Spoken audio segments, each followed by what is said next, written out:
Haleluya. Shalom Bapak Ibu, saudara-saudara terkasih dalam Kristus Yesus.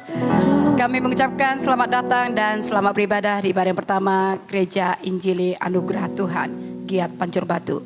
Haleluya. Tuhan Yesus memberkati.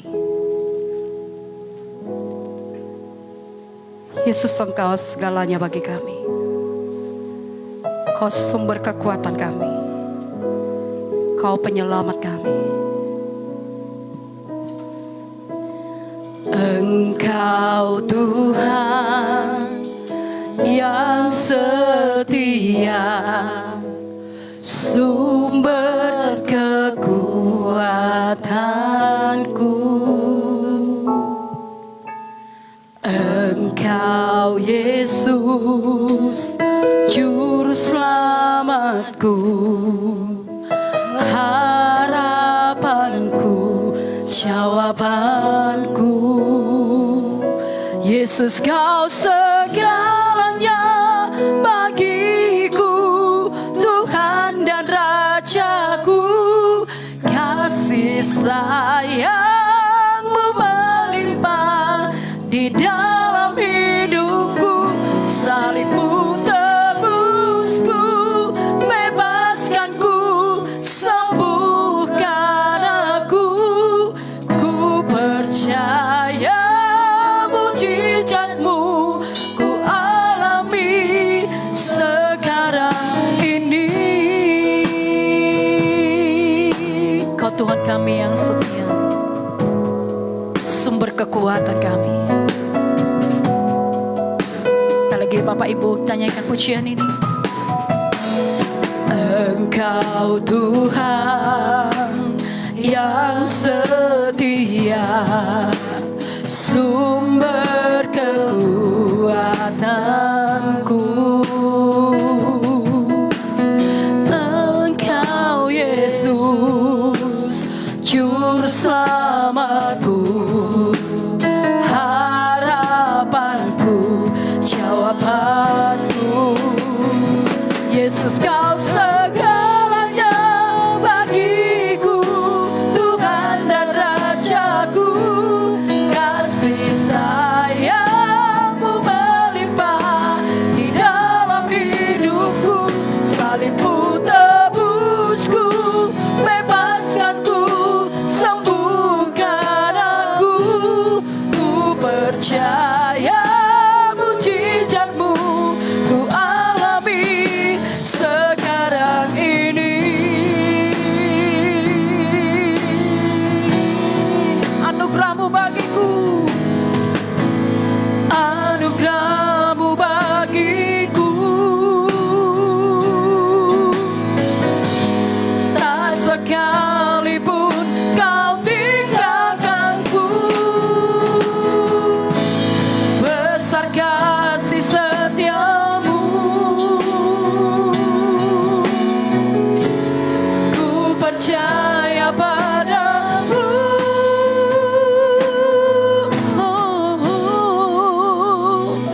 Yesus, Kau segalanya bagiku, Tuhan dan Rajaku. Kasih sayang-Mu melimpah di dalam hidupku. Salib-Mu tebusku, bebaskanku, sembuhkan aku. Ku percaya mujizat-Mu, Yesus.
Kami bersyukur atas kebaikan-Mu. Haleluya. Terima kasih buat anugerah-Mu. Terima kasih buat kesetiaan-Mu. Terima kasih Tuhan. Kami bersyukur. Yesus Kau segalanya. Yesus Kau segalanya. Saya mau jemaat Tuhan untuk bangkit berdiri.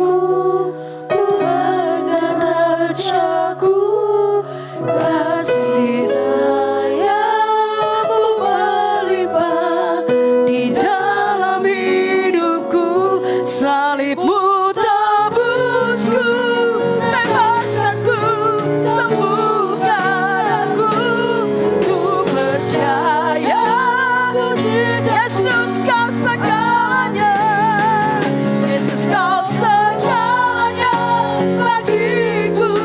Tuhan dan Rajaku, kasih sayang-Mu melimpah di dalam hidupku. Salib-Mu tebusku, bebaskanku, sembuhkan aku. Ku percaya mujizat-Mu, ku percaya mujizat-Mu, ku percaya mujizat-Mu, ku percaya mujizat-Mu, ku alami sekarang ini.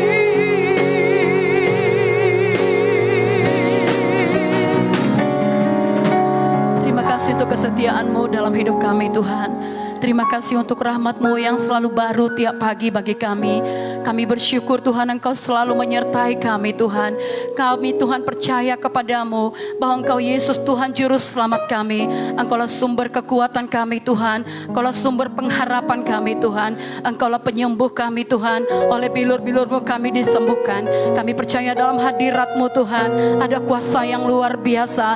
Dalam hadirat-Mu kami dipulihkan. Dalam hadirat-Mu Tuhan kami diubahkan menjadi serupa dengan Engkau Tuhan. Kami percaya Engkau hadir tengah-tengah kami dalam ibadah kami pada pagi ini. Dan kami berikan pujian penyembahan kami hanya bagi-Mu Tuhan. Sebab Engkau Tuhan yang layak menerima segala kemuliaan, segala pujian, hormat. Terima kasih ini kami umat-Mu Tuhan sudah hadir di tempat ini. Kami siap untuk memuji menyembah-Mu. Kami siap untuk memuliakan Engkau. Kami siap untuk mendengarkan firman-Mu ya Tuhan. Biarlah kuasa Roh Kudus-Mu yang bekerja di tempat ini melawat setiap hati kami Tuhan. Membawa kami lebih dekat kepadamu ya Tuhan. Terima kasih Bapa, hanya nama-Mu yang kami tinggikan dalam ibadah ini. Terpujilah nama-Mu, segala kemuliaan, syukur, hormat hanya bagi nama Yesus. Di dalam nama Tuhan Yesus kami bersyukur, kami berdoa, kami mulai ibadah kami. Haleluya. Mari semua umat Tuhan yang diberkati Tuhan, sama-sama kita katakan amin. Haleluya. Silakan duduk Bapak Ibu. Haleluya. Shalom Bapak Ibu. Puji Tuhan, senang bertemu dengan Bapak Ibu. Pagi ini kita boleh beribadah bersama-sama di tempat ini. Mari Bapak Ibu kita dengan sukacita memuji-muji Tuhan. Kita nyanyikan lagu Bangkit Serukan Nama Yesus. Haleluya. Sebab nama Yesus nama di atas segala nama. Nama yang berkuasa saudaraku. Haleluya.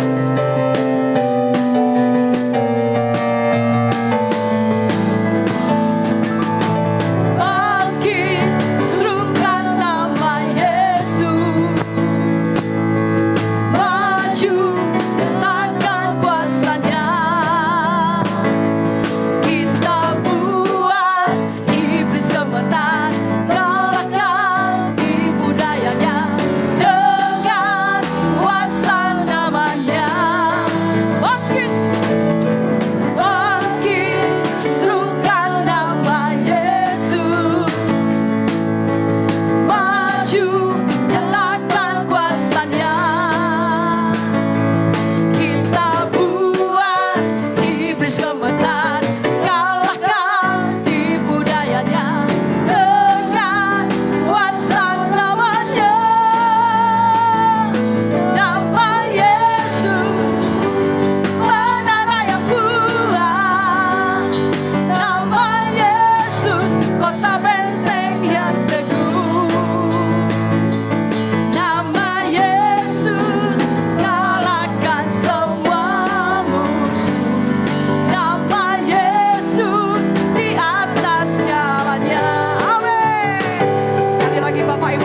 sukacita. Kita menyanyikan pujian ini dengan bersemangat. Haleluya. Bangkit, serukan nama Yesus. Bangkit, serukan nama Yesus. Maju, nyatakan kuasanya. Kita buat iblis gemetar, ngalahkan tipu dayanya dengan kuasa namanya. Nama Yesus, nama Yesus, menara yang kuat. Nama Yesus, kota benteng yang teguh. Nama Yesus, kalahkan semua musuh. Nama Yesus, jemaat Tuhan katakan, nama Yesus, nama menara yang Tuhan. Nama Yesus, kota benteng yang teguh. Nama Yesus, kalahkan semua. Nama Yesus, dia sama-sama katakan, nama Yesus, menara yang kuat. Nama Yesus, kota benteng yang teguh. Nama Yesus, kalahkan semua. Nama Yesus 5 kali. Nama Yesus, ya. Nama Yesus lagi. Nama Yesus lagi. Nama sekali lagi. Nama Yesus di atas segalanya.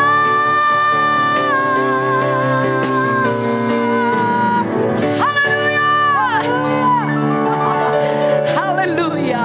Itu sebabnya Allah sangat meninggikan Yesus, saudaraku, dan mengaruniakan nama di atas segala nama, supaya di dalam nama Yesus bertekuk lutut segala yang ada di atas, di bawah, saudaraku, di bumi ini, semua lidah mengaku bahwa Yesus Kristus adalah Tuhan. Katakan amin. Amin. Sebab Tuhan Maha Besar, Dia sangat terpuji, saudaraku.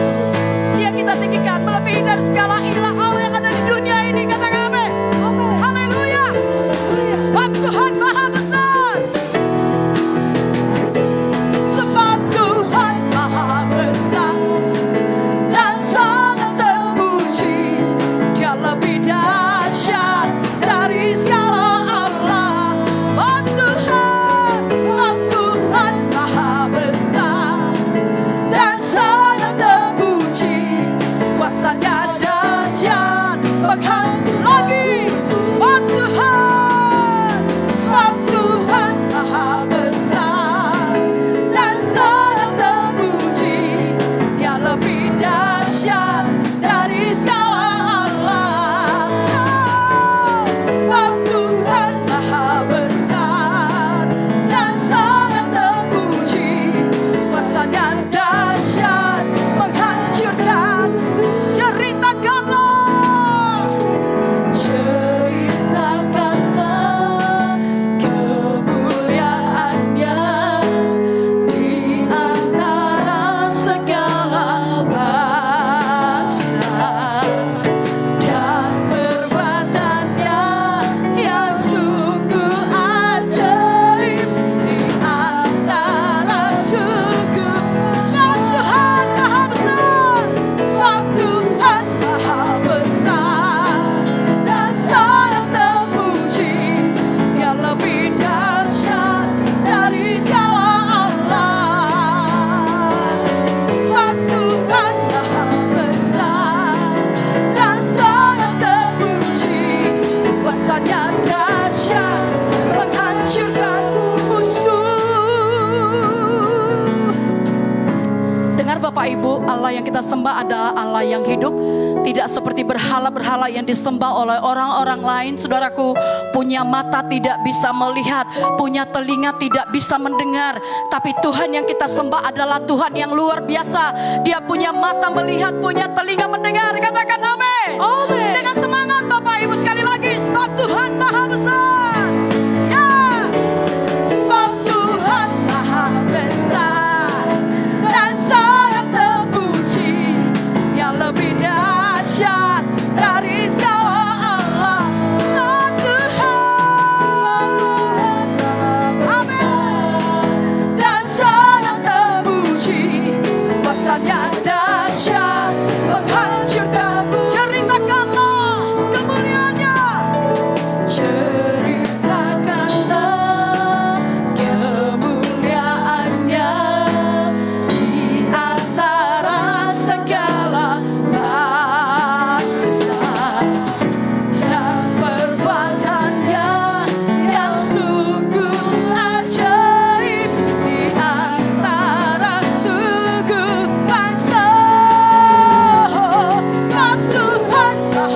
besar dan sangat terpuji, yang lebih dahsyat dari Tuhan Maha besar dan sangat terpuji, kuasanya dahsyat menghancur, kuasanya dahsyat, kuasanya dahsyat menghancur lagi, dua kali dahsyat, kuasanya dahsyat, dahsyat menghancurkan musuh.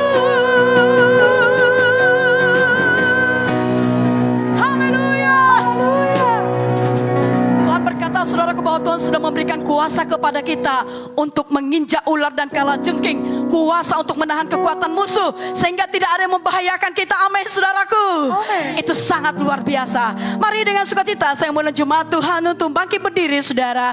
Kita nyanyikan pujian ini sekarang telah tiba oleh darah anak domba Allah dan oleh kesaksian kita, saudara. Iblis dikalahkan, iblis dihancurkan. Haleluya.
domba Allah yang telah dicurahkan bagi kami, dan oleh kesaksian kami akan mengalahkan semua musuh-musuh kami. Haleluya. Hanya Kau juru selamat kami. Kami sembah Kau Tuhan dengan segenap hati kami. Kami berserah di hadirat-Mu Tuhan. Apapun situasi pergumulan yang sedang kami hadapi pada saat ini, biarlah kami berserah kepada-Mu. Sembah Kau Allahku. Hanya Engkau juru selamatku,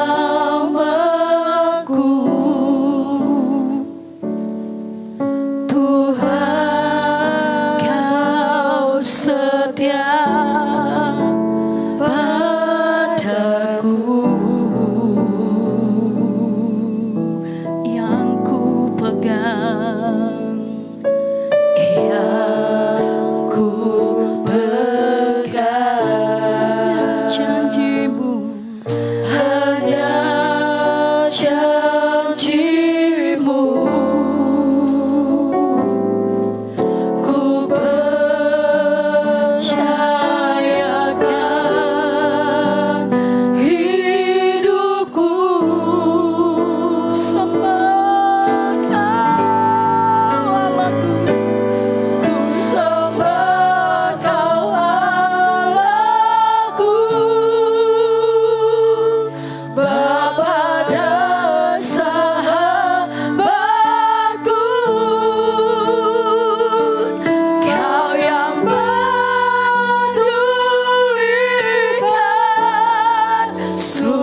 Juru selamat kami.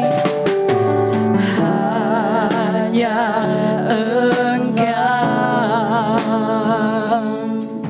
juru selamatku, Tuhan Kau setia padaku, yang ku pegang, yang ku pegang.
Ibu katakan, ku sembah Kau Allahku,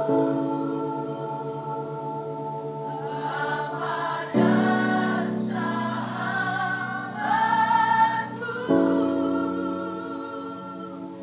Kau yang peduli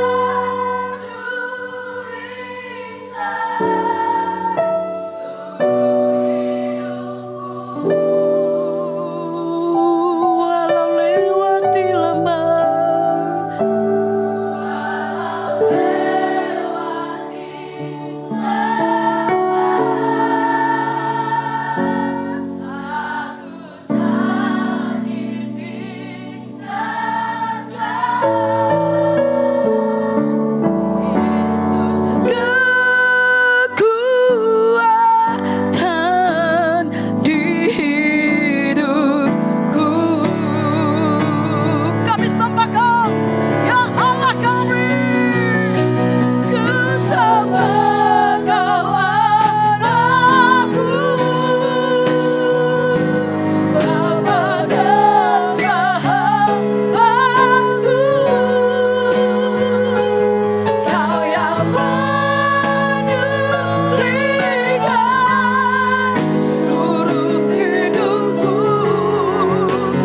kami kan setia, kami bersyukur, terima kasih Tuhan. Ku sembah Kau Allahku, Bapa dan sahabatku,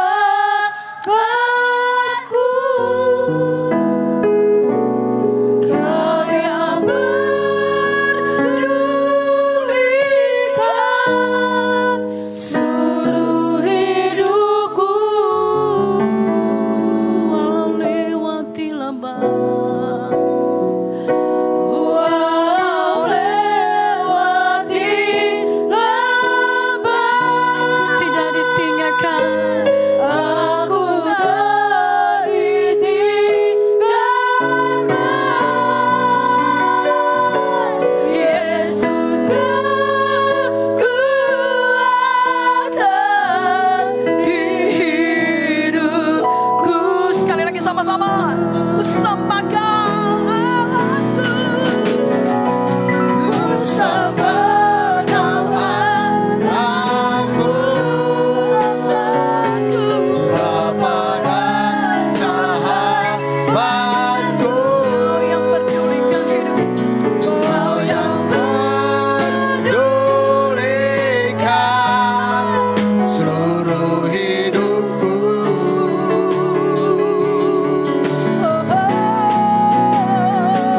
Walau lewati lembah,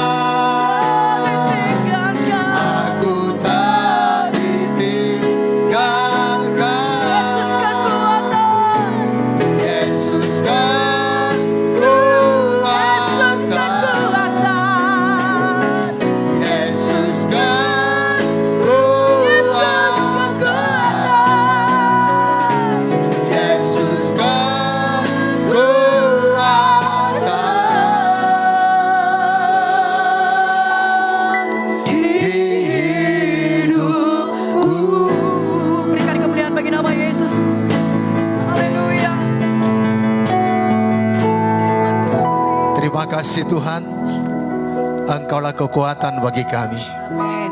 dan kami akan terus menyembah-Mu dalam roh dan kebenaran Tuhan. Karena hanya Engkau yang patut kami sembah, Amin. hanya Engkau yang patut kami tinggikan dan agungkan Tuhan. Tuhan Yesus, di pagi hari ini Bapa, kami datang lagi ke hadapan-Mu Tuhan, untuk mendengarkan firman-Mu. Tuhan, berikan kami pemahaman yang benar akan firman-Mu Tuhan, sehingga itu yang kami hidupi, itu yang kami lakukan. Amin. Tuhan Yesus, sehingga hidup kami diubahkan, dibaharui oleh kebenaran firman-Mu Tuhan. Tuhan, karena tujuan-Mu untuk menyelamatkan kami, agar kami segambar serupa dengan Kristus. Terima kasih Bapa. Roh Kudus memampukan kami, dan hamba-Mu juga yang meneburkan firman-Mu. Biarlah Engkau mengurapi dan memakai hamba-Mu Tuhan, dan teguhkanlah pemberitaan firman-Mu dengan kuasa dan tanda mujizat Tuhan. Biarlah yang berdosa Engkau ampuni, yang sakit Engkau sembuhkan, yang terikat Engkau bebaskan Tuhan, yang lapar haus akan kebenaran-Mu dipuaskan Tuhan. Tuhan, berkati juga saudara-saudara kami yang ikut secara online ibadah bersama-sama dengan kami dari tempat ini. Tuhan, nyatakan kasih dan kuasa-Mu atas mereka dimanapun mereka saat ini berada. Biarlah mereka Engkau jamah Tuhan, lawatan-Mu jadi atas mereka Bapa. Di dalam nama Yesus kami bersyukur, dan dalam nama Tuhan Yesus kami berdoa. Terpujilah nama-Mu Bapa. Haleluya Tuhan. Amin. Silakan duduk Bapak Ibu. Salam Bapak Ibu. Apa kabar semua? Luar biasa, karena Tuhan Yesus kita dahsyat. Amin. Ya. Bapak Ibu, kita bersyukur, dan kami juga suami istri mengucapkan terima kasih buat doa-doa Bapak Ibu. Senin kami berangkat ke Siantar, Selasa sore berangkat ke Tanjung Balai, Kisaran, dan sore pulang ke Pancur. Ke tempat ini semuanya dalam perlindungan Tuhan. Amin. Terima kasih buat doa-doa saudara. Kami pergi dengan sehat dan pulang juga dengan sehat. Semuanya dijagai Tuhan, dilindungi Tuhan. Amin. Dan semua acara ya per 3 bulan pertemuan hamba Tuhan ditolong Tuhan. Peletakan batu pertama juga ya di Tanjung Balai ditolong Tuhan. Semua hamba-hamba Tuhan boleh ambil bagian dalam kedua acara ini. Dan sungguh luar biasa. Jemaat di Tanjung Balai sangat diberkati Tuhan. Tuhan anugerahkan kepada mereka ya satu bidang tanah 20 kali 20 berarti satu rantai. 400 meter tanah mereka ya, dan itu ada di kota ya, di Kota Madia, Tanjung Balai. Ya sangat ya menurut ukuran saya cukup luas. Dan mereka bangun gerejanya 9 ya kali 15. Wah, itu lebar. Cukup untuk tempat parkir juga. Dan puji Tuhan pada peletakan batu pertama itu ada yang berkorban 150 sak semen. Itu cuma 1 orang. Ya, kalau 10 orang 150 sak semen, wah, udah 1.500 sak, udah selesai itu bangunan. Ya, saudaraku yang kasih dalam nama Tuhan Yesus, dan kami mendengar kesaksian bagaimana tangan Tuhan berahmat atas sidang Tuhan dan atas seluruh jemaat yang ada di kisaran. Ya, Bapak Ibu, jumlah mereka, ya saya tanya gembala sidangnya berapa kira-kira yang ibadah Pak? Sekitar 50 lebih. Ya, kadang sampai, kadang tidak, kadang lebih. Ya, mereka bisa membangun, bisa urunan, beli tanah 20 kali 20 dan memulai pembangunan. Wah, itu luar biasa. Dan mereka menimbun tempat mereka rencana ibadah itu sekitar, ya mudah-mudahan saya tidak lupa, sekitar 80 dump truck. Bayangan duitnya Bapak Ibu. Kalau 200.000 saja satu dump truck, saya rasa dapat 200.000, sekitar 16 juta hanya untuk menimbun saja. Karena itu rawa-rawa. Ya, jadi Bapak Ibu, ya kalau kita bersehati tidak ada yang tidak mungkin. Kalau kita bersehati di sana Tuhan curahkan berkat-Nya. Amin. Ya, kita percaya kalau Tanjung Balai, Giat Tanjung Balai pun ditolong Tuhan, kita pun pasti ditolong Tuhan. Amin. Nah, Bapak Ibu, untuk itu mari kita semangat, mari kita bersehati, mari kita maju. Ya, dan mari kita, ya saudaraku, bertumbuh terus di dalam Tuhan. Ya, biar semua apa yang dimaksudkan Tuhan, apa yang direncanakan Tuhan atas kita semuanya dijadikan Tuhan. Ya, seperti firman Tuhan yang minggu yang lalu, Paulus berkata, celakalah aku bila aku tidak memberitakan Injil. Karena gereja yang sesungguhnya saya dan saudara. Ya, gedung ini hanyalah sarana bagi kita untuk berkumpul. Karena sidang pertama, banyak gereja dalam sidang pertama itu tidak ada secara gedung. Ya, bahkan banyak gereja-gereja di dunia ini mereka hanya kumpul. Ada yang dibawa kelapa sawit, ada yang mereka kumpul di mana-mana. Yang penting mereka bisa beribadah. Itulah gereja, saya dan saudara yang percaya pada Kristus. Dalam kesempatan seperti ini, dalam keadaan baik, kita bisa membangun, puji Tuhan. Amin. Tetapi mari kita mengerjakan yang paling utama, yaitu kita membangun diri kita, yaitu adalah gereja Kristus, supaya kita hari lepas hari bertambah-tambah dewasa. Bapak Ibu Saudara yang dikasihi oleh Tuhan Yesus, ya kurang jelas saya lihat jadi tertinggal tadi. Nah, Bapak Ibu, mari kita terus bertumbuh. Dan kita bukan hanya hidup untuk diri kita sendiri, tetapi memperhatikan sekeliling kita. Paulus begitu hebat dipakai Tuhan. Begitu luar biasa urapannya. Ya, bahkan perjanjian baru ini, sepertiga perjanjian baru, dia yang tulis. Tetapi dia berkata, celaka bagiku bila aku tidak memberitakan Injil. Nah Bapak Ibu, seperti pertanyaan saya minggu yang lalu, kapan kita terakhir memberitakan Injil?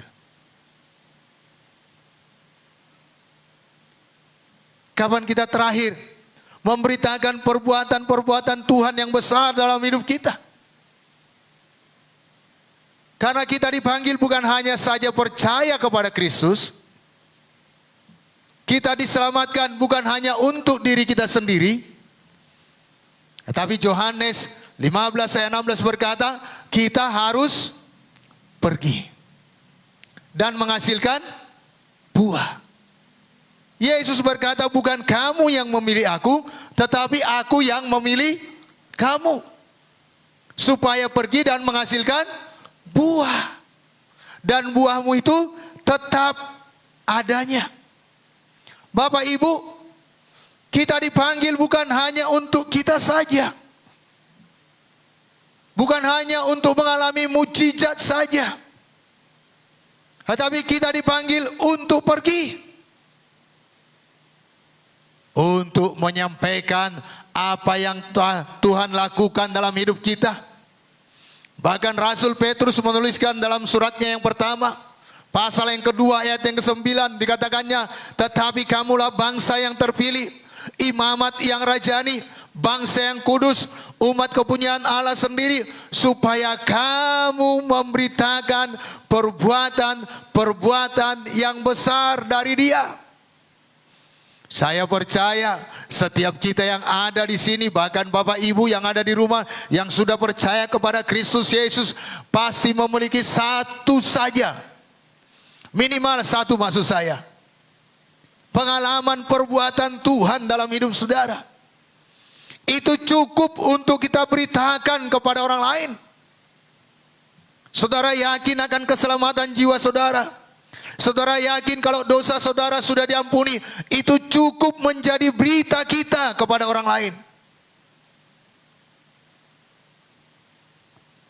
Saya ingat beberapa waktu yang lalu, ya puluhan tahun yang lalu, saya ikut serta KKR di lapangan Simarito, Pematang Siantar. Saya ikut membagi selebaran, membagi undangan untuk supaya orang datang dalam KKR tersebut. Bertemu dengan teman-teman yang dulunya memang di situ saya hidup. Dia lihat saya dari atas sampai bawah. Dia heran, saya bilang, inilah bukti Yesus hidup. Bisa mengubahkan saya, ayo datang nanti malam. Bapak Ibu, gak banyak yang saya perbuat. Hanya saya berkata, inilah bukti Yesus hidup, saya berubah. Saya tidak tinggal lagi dalam kehidupan yang lama itu. Saya bercerita sama mereka. Ayo datang. Beberapa mereka datang. Dan ada yang bertobat dan sampai sekarang ikut Tuhan Yesus sungguh-sungguh. Saudaraku, mungkin kita tidak banyak tahu, tetapi banyak pengalaman kita dengan Tuhan. Ayo kita ceritakan sama orang lain. Karena itu yang dikatakan Petrus dalam 1 Petrus 2:9 tadi. Memberitakan perbuatan-perbuatan yang besar dari Dia. Yang telah memanggil kamu keluar dari kegelapan kepada terangnya yang ajaib. Untuk itu mari kita yang sudah dalam Kristus tinggalkan semuanya hidup lama tersebut. Tanggalkan semua perbuatan dosa. Dan mengapa kita harus memberitakan Injil? Karena Injil itu adalah kekuatan Allah yang menyelamatkan semua orang yang percaya. Hanya Injil yang sanggup menyelamatkan orang dari neraka menjadi ke sorga. Paulus berkata dalam Roma pasal 1 ayat 16, sebab aku mempunyai keyakinan yang kokoh dalam Injil. Karena Injil adalah kekuatan Allah yang menyelamatkan setiap orang yang percaya. Pertama-tama orang Yahudi, tetapi juga orang Yunani. Jadi hanya Injil yang sanggup menyelamatkan. Bapak Ibu, jelas Alkitab menuliskan di bawah kolong langit ini tidak ada nama lain yang olehnya kita dapat diselamatkan, hanya di dalam nama Yesus. Dan Yesus berkata, akulah jalan, kebenaran dan hidup. Tidak ada seorang pun yang sampai kepada Bapa tanpa melalui aku. Hanya Yesus. Dan hanya Injil yang menceritakan Yesus. Sudah kita dengarkan minggu yang lalu apa itu Injil, yaitu berita yang baik. Berita tentang kedatangan Yesus ke dunia ini, kematiannya, kebangkitannya, dan kenaikannya ke sorga, dan juga kedatangannya kelak yang kedua kali. Dan itulah berita yang sanggup menyelamatkan semua orang yang percaya. Bukan semua manusia, tetapi semua orang yang percaya. Dan kita sudah dengar Roma pasal 10 ayat 13 berkata, barang siapa berseru kepada nama anak Allah, ia akan diselamatkan. Tapi bagaimana mereka dapat berseru bila tidak ada yang bila tidak pernah mendengar? Bagaimana mereka mendengar bila tidak ada yang memberitakan? Bagaimana mereka memberitakan bila tidak ada yang mengutus? Tetapi semuanya kita sudah dapat mandat, yaitu amanat agung, pergilah kamu jadikanlah segala bangsa muridku. Semuanya kita punya tanggung jawab dalam memberitakan Injil, melaksanakan amanat agung daripada Kristus. Dan hari ini kita akan melihat dari Alkitab betapa pentingnya kita harus memberitakan Injil. Jangan sampai terlambat. Dan ini topik kita hari ini. Beritakanlah Injil sebelum terlambat. Karena ada masanya kita tidak dapat lagi memberitakannya. Ada masanya kita beritakan pun tidak ada lagi responnya. Karena akan tiba waktunya kita tidak dapat lagi memberitakan Injil.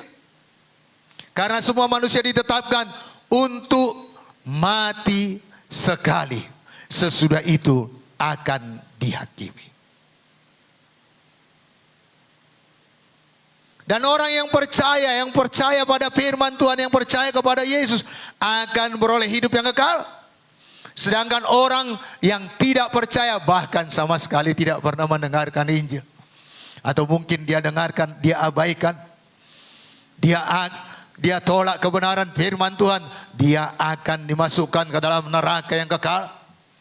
Bapak, Ibu, saudara-saudara juga yang ada di rumah, di mana saja secara online mengikuti ibadah ini, percaya atau tidak, sorga ada, neraka ada. Percaya atau tidak, sorga itu ada, neraka itu ada. Memang ada beberapa keyakinan berkata sorga itu di bumi ini. Lain kali akan kita bahas. Dan ada yang berkata neraka itu tidak ada. Kok jahat kali Tuhan itu. Bapak Ibu, lain kali kita bahas. Tetapi hari ini, percaya atau tidak, sorga dan neraka itu ada. Dan sesudah kita tinggalkan dunia ini, kita akan dihakimi. Ibrani 9 ayat 27 dikatakan, dan sama seperti manusia ditetapkan untuk mati hanya satu kali saja, dan sesudah itu dihakimi. Jadi selama kita masih hidup, selama napas masih ada, mari kita ambil keputusan untuk mempercayai Injil dan memberitakannya kepada saudara-saudara kita. Amin. Memberitakannya bagi keluarga kita, famili kita, bagi teman-teman kita, bagi sahabat-sahabat kita. Bapak Ibu, dalam Alkitab, dan ini hanya dituliskan dalam Injil Lukas. Ketiga Injil yang lain tidak menuliskan ini. Hanya Lukas yang menuliskannya. Yaitu tentang Lazarus dan orang kaya. Beberapa poin nanti kita akan belajar dari keadaan kedua orang ini. Biar kita melihatnya. Mari saya ajak Bapak Ibu kita baca bersama-sama dalam Lukas pasal 16, 19 sampai 31. Lumayan banyak ayatnya. Ada 22 ayat. Tidak apa-apa. Ya, kita baca bersama-sama, kita bersaut-sautan. Mau Bapak Ibu? Saya baca yang ganjilnya, Bapak Ibu baca yang genapnya. Saya mulai. Ada seorang kaya yang selalu berpakaian jubah ungu dan kain halus, dan setiap hari ia bersukaria dalam kemewahan.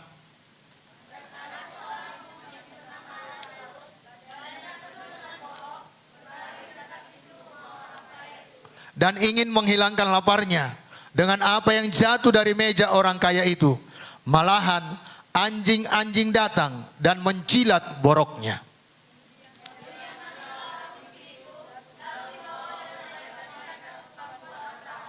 Orang kaya itu juga mati, lalu dikubur.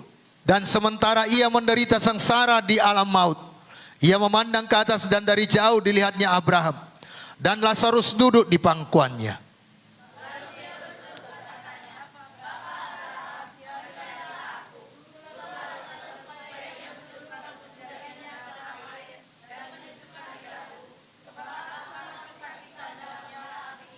Tetapi Abraham berkata, anak, ingatlah bahwa engkau telah menerima segala yang baik sewaktu hidup, sedangkan Lazarus segala yang buruk. Sekarang ia mendapat hiburan dan engkau sangat menderita.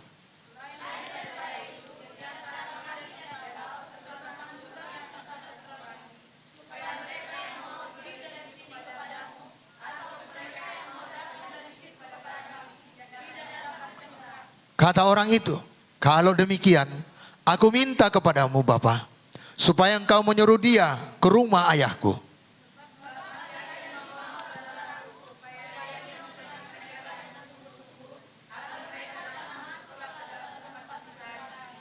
Tetapi kata Abraham, ada pada mereka kesaksian Musa dan para nabi. Baiklah mereka mendengarkan kesaksian itu.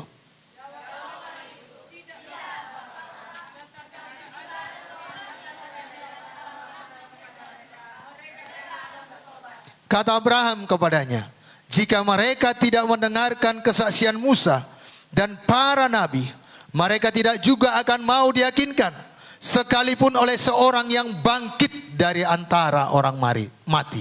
Mari kita katakan amin buat firman Tuhan ini.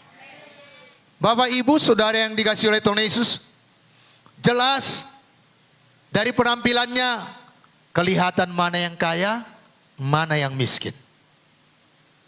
Karena dalam ayat 19 dan 20 dikatakan ada seorang kaya yang selalu berpakaian jubah ungu dan kain halus. Setiap hari ia bersukaria dalam kemewahan.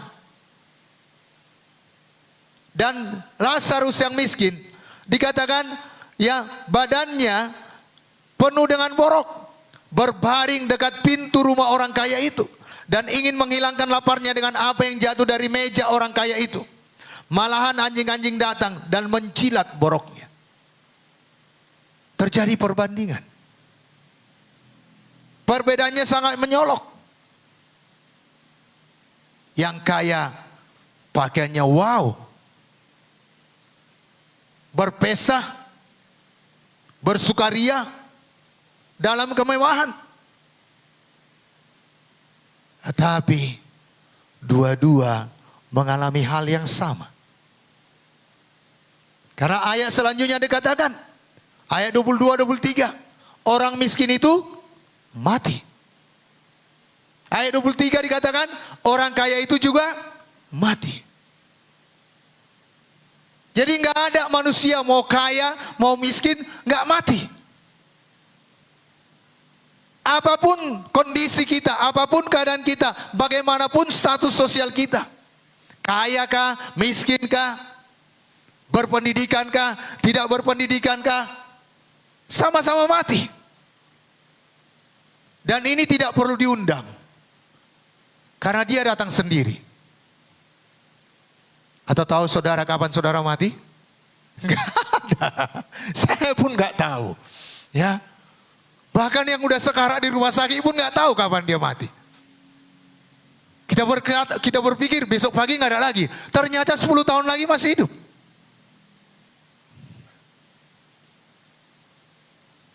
Bapak Ibu Saudara yang dikasihi oleh Tuhan Yesus, kematian itu rahasia Tuhan. Jadi yang pasti apapun keadaan kita, semuanya mati. Dan banyak orang berpikir kalau udah mati udah selesai lah. Makanya suka-suka dalam hidup ini berpesta seperti orang kaya ini. Pergunakan segala kekayaannya dengan kemewahan. Ya mungkin 3 kali 1 hari ganti style. Ya 4 kali keluar rumah 4 jenis mobil yang dipergunakan. Karena garasi seperti showroom. Yang miskin ini untuk makan saja pun dia menanti-nantikan matetek.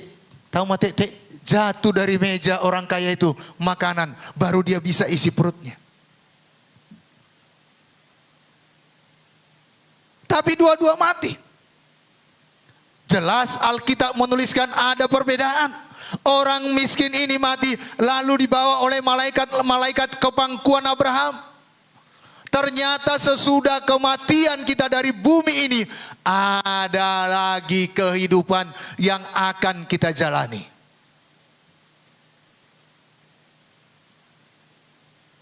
Orang kaya ini pun mati lalu dikubur. Dan sementara ia menderita sengsara, ada kehidupan lagi yang dialaminya, yaitu sengsara, penderitaan. Ayo Bapak Ibu,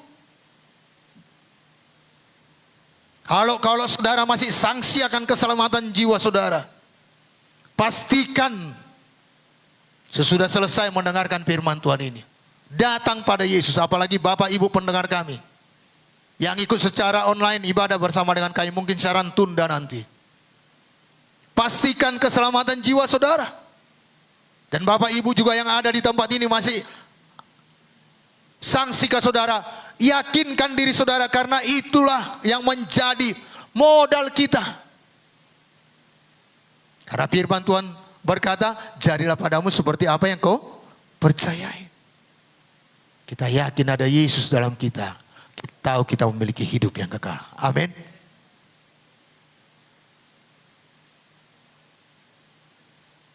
Jadi buang pemahaman yang salah itu. Udah mati, tinggalkan dunia, udah selesai. Udahlah, lagi hidup suka-suka. Suka-suka lakukan dosa. Suka-suka melakukan kebohongan. Suka-suka nipu. Ya, ada harta saudara suka-suka mempergunakannya. Tidak ingat Tuhan. Bukan untuk mempermuliakan nama Tuhan. Atau mungkin saudara dalam kesulitan. Ayo bergantung sepenuhnya kepada Tuhan. Karena Lazarus ini sampai matinya pun dia masih dalam keadaan miskin.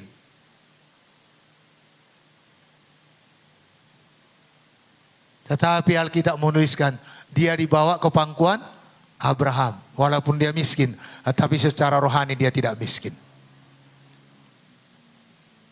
Dia mempercayai Yesus. Dia memiliki keselamatan, pengampunan daripada Tuhan. Amin. Sayang orang kaya ini. Dia sudah mendengarkan Injil, tetapi menolaknya. Dari mana saya tahu? Karena dia berkata kepada Bapak Abraham, suruhlah Lazarus ke rumah bapakku.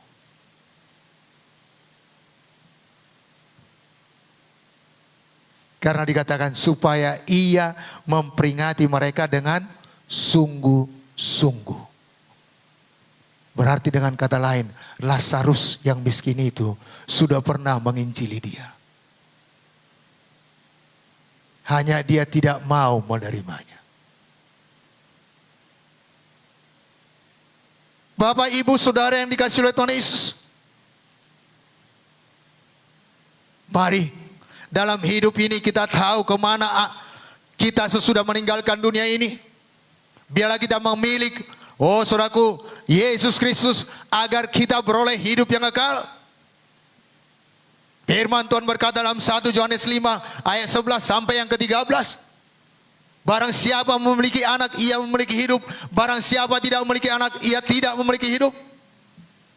Bahkan dalam ayat 13 Yohanes jelas berkata, barang siapa, dan inilah kesaksian itu, barang siapa memiliki anak, ia tahu bahwa ia memiliki hidup yang kekal. Siapa memiliki Yesus, selagi hidup kita tahu kita memiliki hidup yang kekal, bukan sesudah mati nanti, terlambat Bapak Ibu. Orang kaya ini bermain-main dalam hidupnya. Dia abai akan kekekalan. Dia abai akan keselamatan jiwanya. Karena terbukti sesudah dia menderita di neraka, sesudah dia dihakimi, dia berkata, kalau demikian aku meminta kepadamu Bapa, supaya engkau menyuruh dia ke rumah ayahku, sebab ada 5 orang saudaraku, supaya ia memperingati mereka dengan sungguh-sungguh, agar mereka jangan masuk kelak ke dalam tempat penderitaan ini. Dia menderita di neraka. Bahkan setetes air pun dia minta tolong pada Bapak Abraham, menyuruh Lazarus mencucukkan tangannya dan meneteskannya ke lidahnya, saking menderitanya. Bapak Ibu, ini satu perumpamaan yang diberikan Yesus supaya kita sadar. Banyak orang menjerit di neraka sana supaya kita memberitakan Injil kepada keluarganya. Banyak orang menjerit di neraka sana supaya mereka, saudara-saudaranya, famili-familinya tidak menderita seperti dia.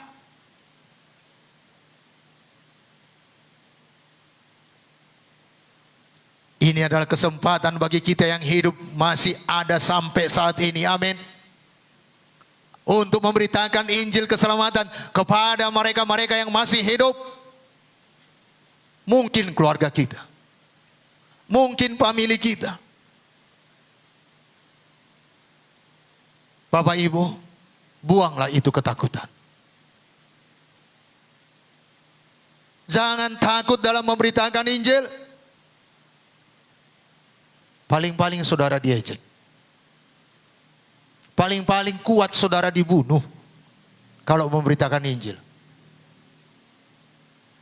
Kalau nyawa kita karena melayang karena kita memberitakan Injil, kita mendapatkan mahkota. Saudaraku yang kekasih dalam nama Tuhan Yesus. Dan dalam keadaan sekarang ini, belum banyak orang mengalami itu. Memang di beberapa bagian belahan bumi ini mengalami itu, memberitakan Injil, nyawa taruhannya. Tapi mereka terus memberitakan Injil. Bahkan kalau kita melihat firman Tuhan minggu yang lalu, sidang pertama itu sambil mereka menyebar karena mengalami aniaya, mereka memberitakan Injil.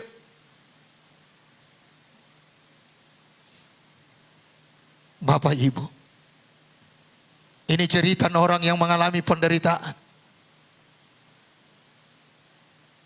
Dan Yesus sendiri berkata, pergilah kamu, jadikanlah segala bangsa muridku. Pergi untuk memberitakan Injil. Mari ini kita lakukan. Biar kita melakukannya dengan sungguh-sungguh. Amin. Semalam saya mendengarkan kesaksian seorang hamba Tuhan. Dikala dia masih praktek dalam sekolah Alkitab.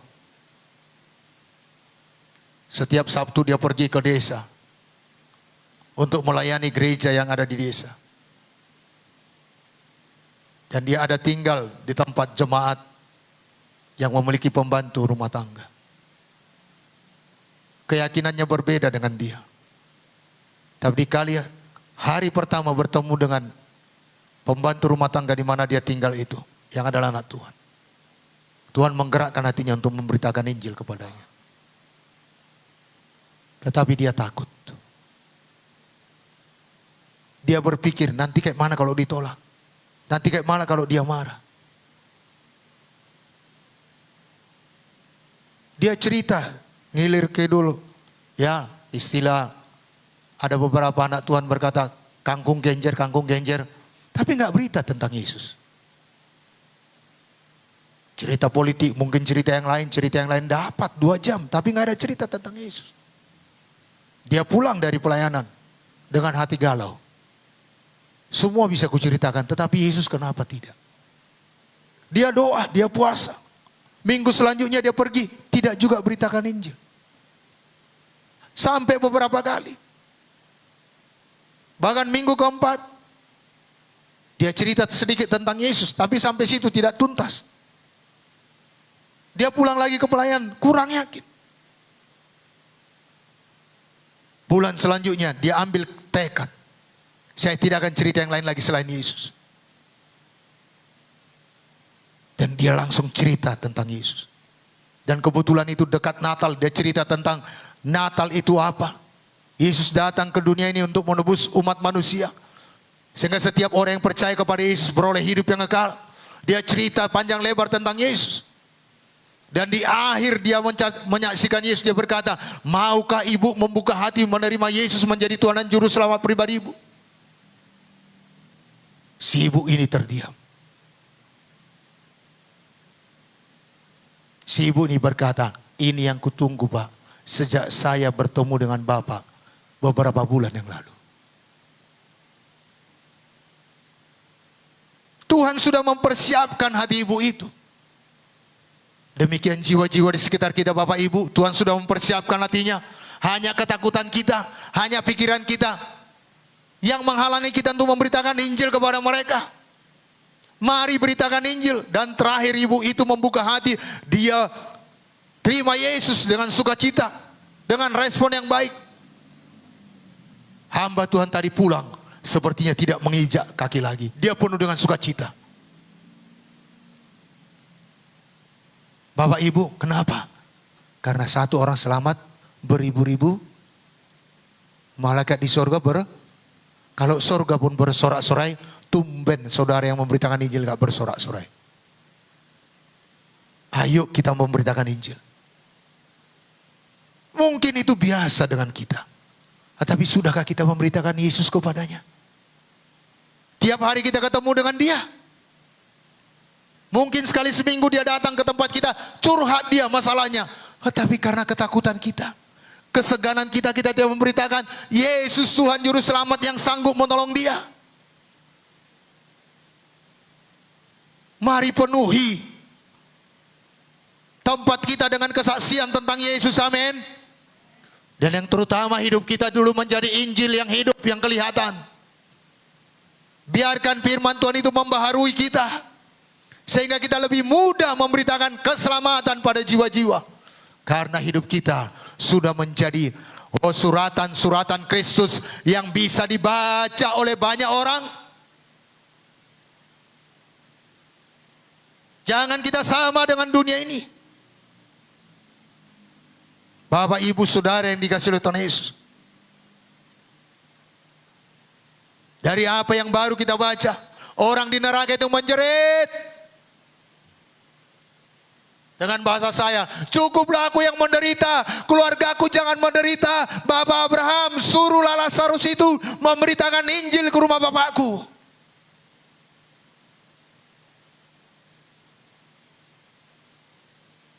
Ini perumpamaan yang diberikan Yesus.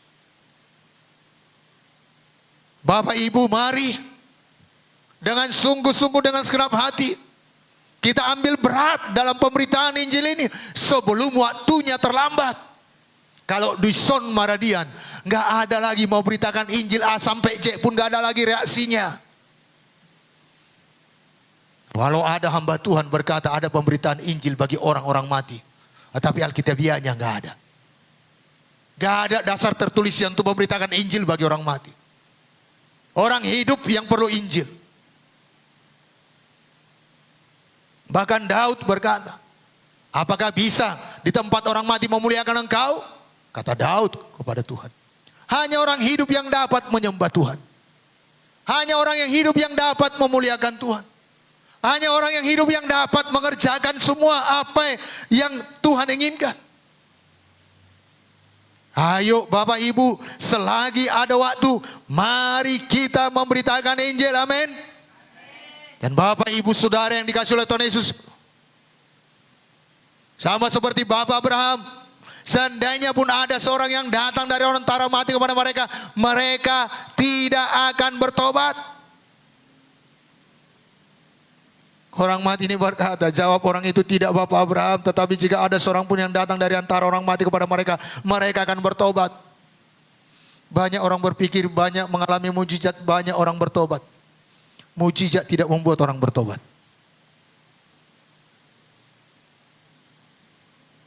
Mujizat tidak membuat saudara ke sorga. Hanya Yesus yang membuat saudara ke sorga. Lazarus ini gak kaya pun dia ke sorga. Jadi bukan soal mujizat, soal bukan perubahan, soal ekonomi, tidak.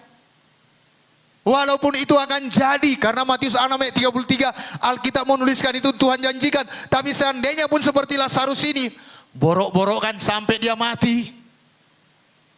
Jelas Alkitab menuliskan anjing menjilati boroknya. Tetapi ada Yesus, dia ke sorga.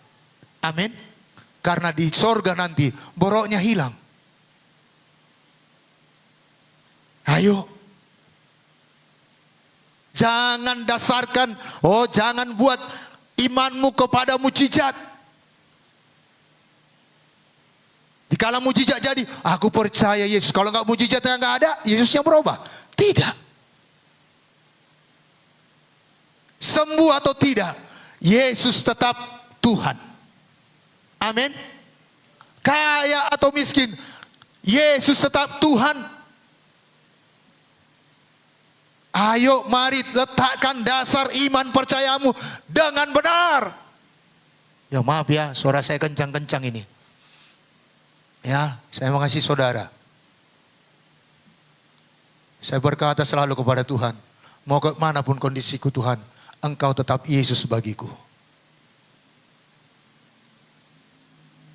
Mau denyut kepalaku, mau ditusuk-tusuk kakiku, rasanya sepertinya sudah melayang-layang, tetapi Engkau Yesus tetap Tuhan bagiku. Mau tidak ada uang di kantongku, ya semuanya datang tagihan-tagihan, seperti tidak ada harapan, tetapi Engkau Yesus Tuhan tetap Jehovah Jireh bagiku. Tuhan yang kita sembah tidak berubah-ubah karena keadaan kita. Dia tetap sama, dia tetap mengasihi saudara, dia tetap peduli pada saudara, dia sayang kepada saudara. Amin. Jadi jangan letakkan iman saudara kepada hanya berdasarkan mujizat-mujizat, karena terbukti. Alkitab menuliskan, berapa orang yang makan 5 roti 2 ikan? 5.000. 7 roti 4 ikan, berapa orang yang makan? 4.000. Itu saja udah 9.000. Tetapi dikala Yesus naik ke surga, berapa orang yang menanti-nantikan Yesus? Cuman 120 orang.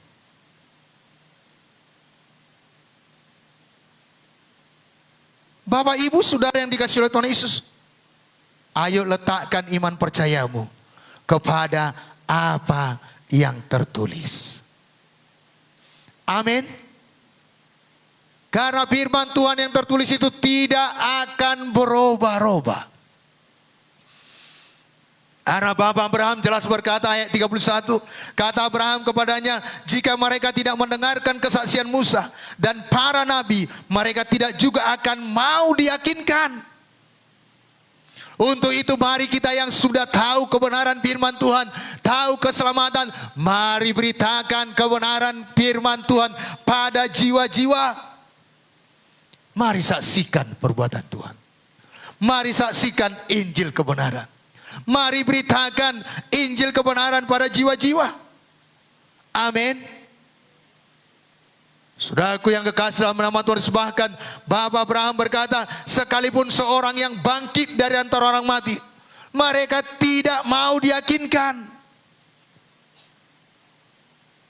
Jadi mari, ya, kita menjadi saksi. Kita juga yang ada di sini dan Bapak Ibu yang ada di rumah. Apa yang tertulis, percayai. Amin. Ya, saya tidak melarang ya orang ngeroh. Tapi jangan letakkan ya saudaraku iman kita dalam ngeroh-ngeroh. Karena Yesus sendiri melawan iblis dengan ada tertulis. Bukan apa kata roh. Hati-hati dalam hal ini. Karena firman Tuhan berkata, ya, uji segala sesuatu. Tetapi soal keselamatan, soal pertolongan Tuhan, pakai yang tertulis. Amin. Amin. Jelas Tuhan berkata, jika kita mengaku dosa kita, maka Ia setia dan adil. Dia akan mengampuni dosa kita dan menyucikan kita dari segala kesalahan kita. Alkitab jelas menuliskannya. Jangan mau tertuduh.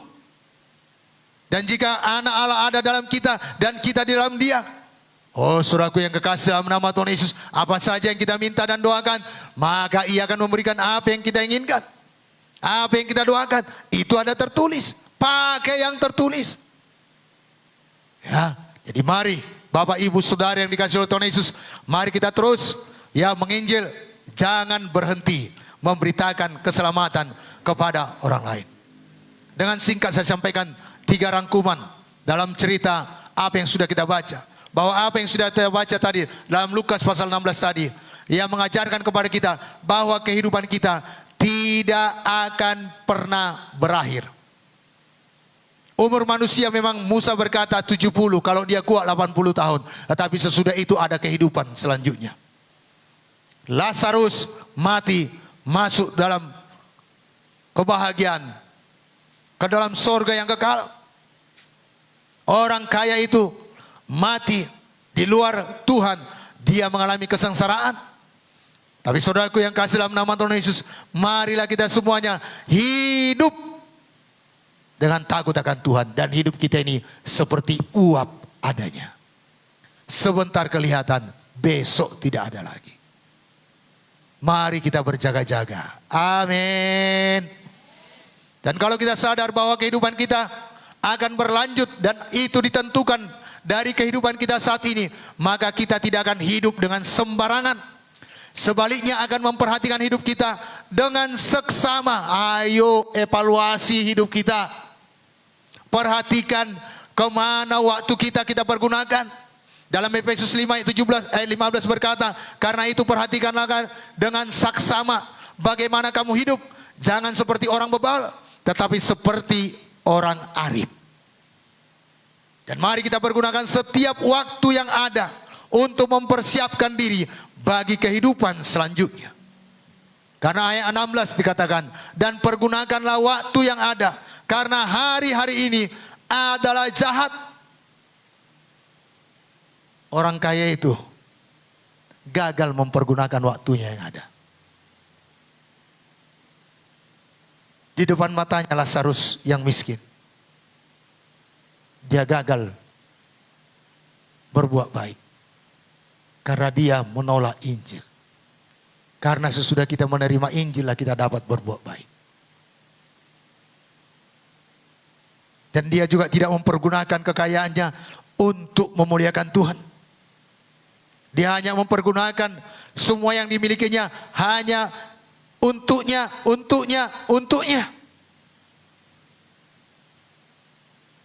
Dan pelajaran yang kedua bagi kita, yaitu bahwa tidak ada hubungan sama sekali antara orang mati dan orang hidup.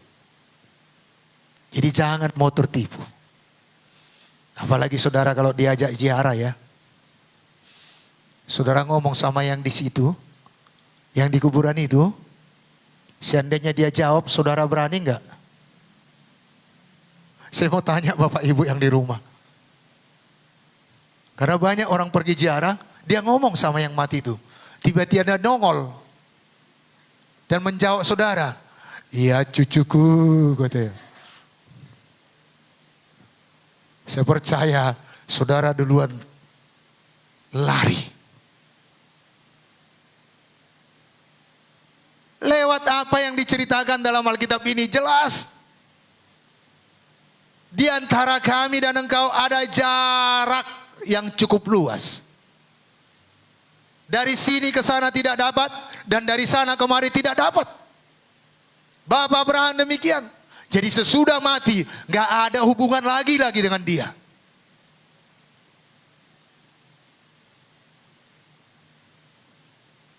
Bahkan Ayub berkata dalam Ayub 10 ayat 20 sampai 22. Bukankah hari-hari umurku sangat sedikit? Biarkanlah aku supaya aku dapat bergembira sejenak. Sebelum aku pergi dan tidak kembali lagi ke negeri yang gelap dan kelam pekat. Ke negeri yang gelap gulita. Tempat yang kelam pekat dan kacau balau. Di mana cahaya terang serupa dengan kegelapan.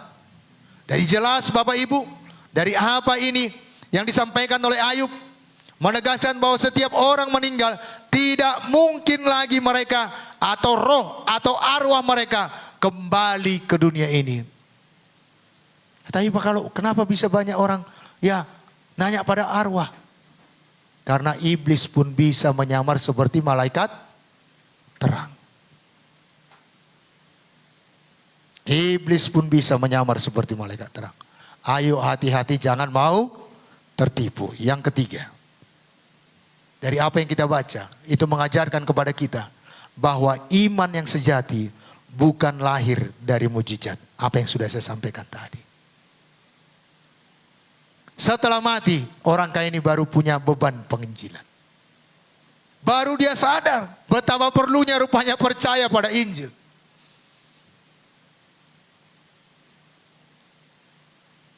Ini terlihat dari kenyataan bahwa ia meminta kepada Abraham agar Lazarus diutus ke rumah bapaknya untuk menginjili 5 saudaranya lagi. Bapak ibu saudara yang dikasihi oleh Tuhan Yesus. Dia mau ya dengan mujizat orang mati bangkit dan memberitakan Injil, mereka pasti akan bertobat. Tetapi Bapak Abraham menolak permintaan itu dengan alasan bahwa ada kesaksian Musa dan para nabi. Namun orang kaya itu terus mendesak dengan alasan bahwa saudara-saudaranya akan bertobat kalau ada orang mati bangkit. Dengan kata lain, menurut orang kaya ini, orang bertobat atau beriman kalau melihat mujizat. Melihat orang mati bangkit. Namun perhatikan jawaban Abraham selanjutnya. Apa jawab Abraham? Dikatakannya, kata Abraham kepadanya, jika mereka tidak mendengarkan kesaksian Musa dan para nabi, mereka tidak juga akan diyakinkan sekalipun seorang yang bangkit dari antara orang mati.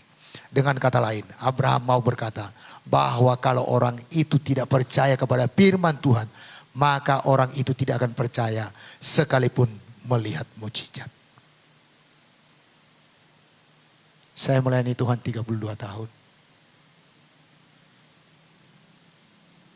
Dan saya hampir melihat 4 kali minimal dalam setahun kerumunan orang banyak.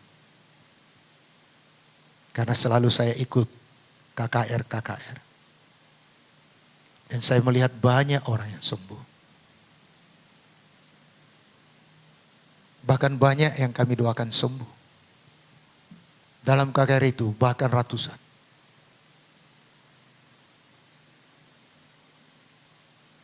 Tetapi yang saya lihat, kalau dikumpul itu 4 kali setahun, 30 tahun buat. 4 kali 30, 120. 120 kali 100 orang yang mengalami mujizat. Itu sekitar 10.000 yang mengalami mujizat saja. Tetapi saya melihat berapa orang yang setia mengikut Tuhan. Di waktu ibadah KKR dia mengalami dan penuh yakin percaya pada Tuhan, sembuh dia. Dia pulang ke rumah. Pola hidupnya dia tidak jaga. Rasa sakitnya kembali datang. Dia kecewa. Karena dia letakkan dasarnya pada mujizat.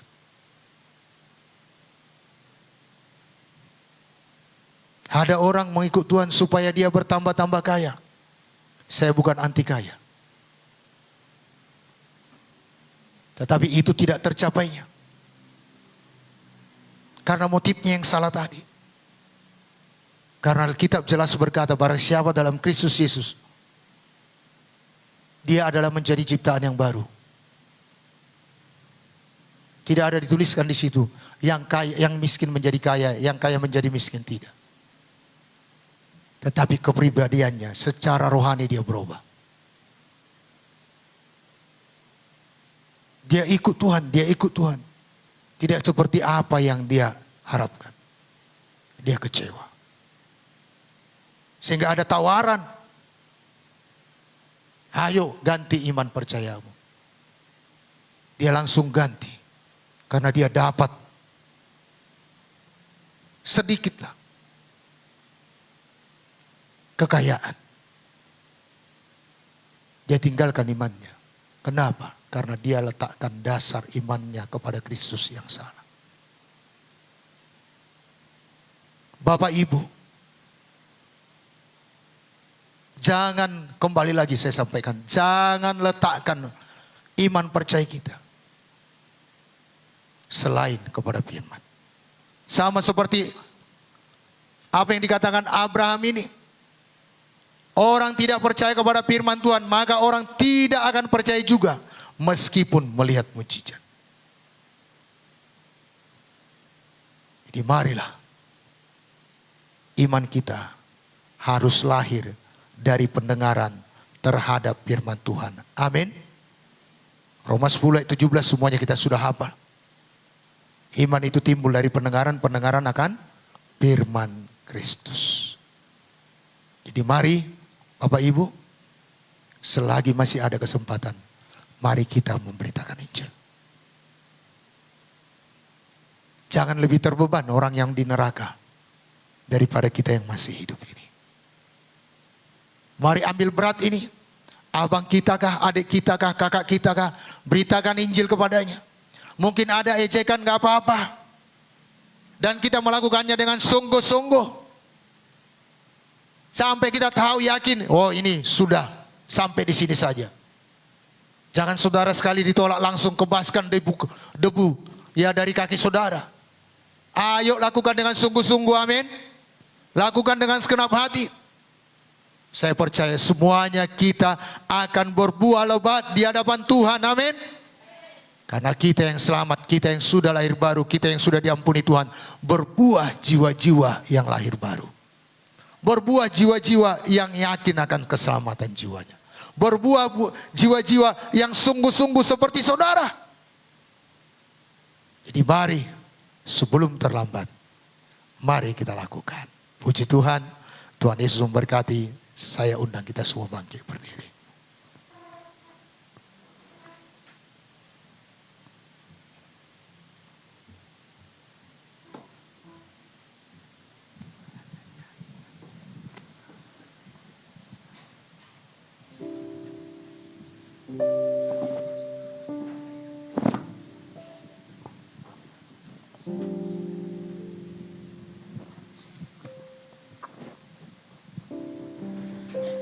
Boleh kita menyanyikan satu pujian Bapak Ibu. Ku tak membawa apapun juga saat ku datang ke dunia.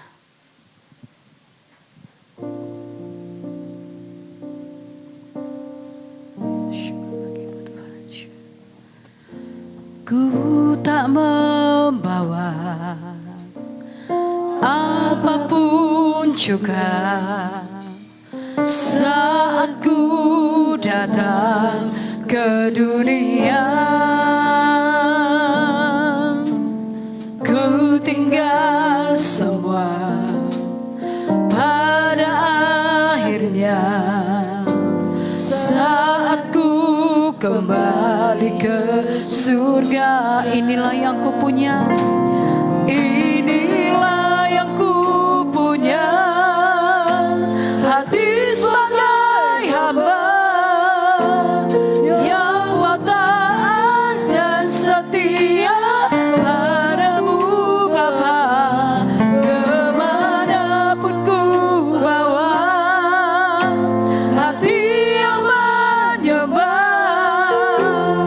dalam roh dan kebenaran.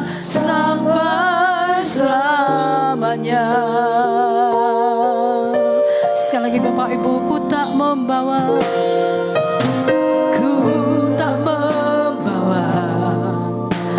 apapun juga saat ku datang ke dunia. Ku tinggal semua pada akhirnya saat ku kembali ke surga. Inilah yang ku punya, inilah yang ku punya, hati sebagai hamba yang taat dan setia padamu Bapa, kemanapun ku bawa, hati yang menyembah dalam roh dan kebenaran. Dengan apa ku membalas, dengan apa ku membalaskan semua yang ku punya itu milikmu. Segala yang ku punya itu milikmu, itu milikmu. Sama-sama katakan, inilah yang ku punya, hati sebagai hamba yang taat dan setia padamu Bapa, kemanapun ku bawa, hati yang menyembah dalam roh dan kebenaran. Sekali lagi sama-sama katakan, inilah yang ku punya, inilah yang ku punya, hati sebagai hamba yang taat dan setia padamu Bapa,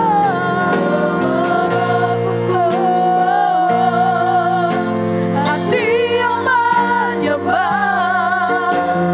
dalam roh dan kebenaran, sembah dalam roh dan kebenaran, dalam roh dan kebenaran, dalam roh dan kebenaran, dalam roh dan kebenaran sampai selamanya. Oh, haleluya. Oh, ini hati kami Tuhan, kami bawa seluruh hidup kami. Kami percaya kepadamu, Yesus Kristus Tuhan kami. Kami percaya kepadamu. Oh, hidup kami dalam tangan-Mu. Hidup kami dalam tangan-Mu Tuhan. Engkaulah juru selamat kami, Engkaulah penebus kami. Kami percaya padamu bahwa hanya Kaulah jalan kebenaran dan hidup. Tidak ada seorang pun yang sampai kepada Bapa kalau tidak melalui Engkau. Kami percaya Tuhan bahwa kami di dalam Engkau. Kami bersyukur Kau selamatkan jiwa kami. Kami bersyukur Kau ampuni segala pelanggaran kami. Kami bersyukur Tuhan. Ini kami, pakai kami. Haleluya. Terima kasih Tuhan. Kami bersyukur. Inilah yang ku punya, hati sebagai hamba yang taat dan setia padamu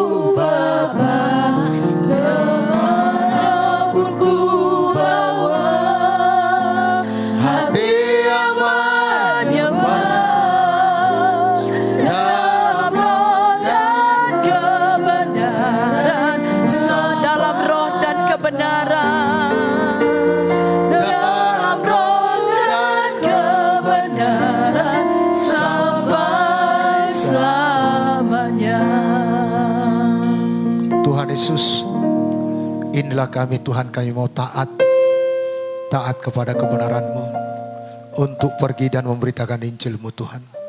Kami mohon Roh Kudus mengurapi kami, memampukan kami, menyanggup kami, dan memberikan kami keberanian Tuhan, dan penuh dengan hikmat dan kasih Kristus dalam memberitakan firman-Mu, memberitakan keselamatan, dan memberitakan Engkau baik Tuhan. Syukur bagimu Bapa. Terima kasih buat kebenaran-Mu yang telah Kau berikan kepada kami pada pagi hari ini, dan itu termeterai dalam hati kami, dan kami lakukan sepanjang umur hidup kami. Di dalam nama Yesus kami berdoa. Amin. Silakan duduk Bapak Ibu, saudara yang dikasihi oleh Tuhan Yesus. Marilah kita pergi memberitakan Injil sebelum waktunya terlambat. Amin. Nah, adakah saudara yang baru pertama kali hadir di tempat ini, yang belum yakin akan keselamatan jiwanya? Kami undang saudara untuk maju ke depan. Atau saudara yang sakit, semuanya berkati Tuhan. Puji Tuhan, Tuhan Yesus memberkati. Mari kita dengarkan pengumuman kita.